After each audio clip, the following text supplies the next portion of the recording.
ဘာလို့သူ့ကိုမေးမရဖြစ်နေတာလဲ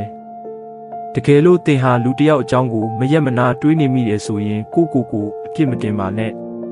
စိတ်ပညာရှင်တွေရဲ့အဆိုအရတရားဝင်လက်တွဲခဲ့တာမျိုးမရှိရင်တော့မှတင်အုံနောက်ကသူတို့ပေါ်အလွန်အမင်းတန်ရောစင်တွဲနေတတ်တာဟာလူသားဆန်တဲ့သဘာဝတစ်ခုပါပဲ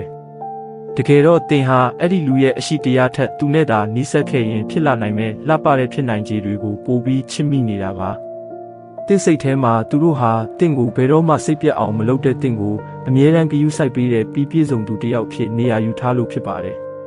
အဲ့ဒီလိုစိတ်ကူးတွေကတန်ရောစင်ဟာတကယ်လက်တွေ့ဆက်ဆံရေးတွေလိုပဲအုံနောက်ထဲမှာအားကောင်းတာကြောင့်ဘာမှမဖြစ်ခဲ့ရင်တော့အပြင်းထန်နာကျင်နေရတာပါ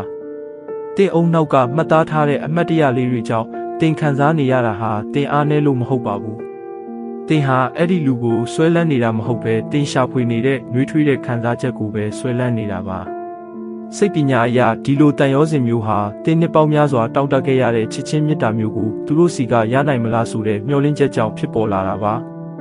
အခုချိန်မှာအရေးကြီးဆုံးကတော့တင်လွှမ်းနေတာဟာထိုလူကိုမဟုတ်ပဲတင့်စိတ်ကူးတွေကဇလန်းတစ်ခုကိုသာဖြစ်တယ်ဆိုတာနားလည်ပေးဖို့ပါ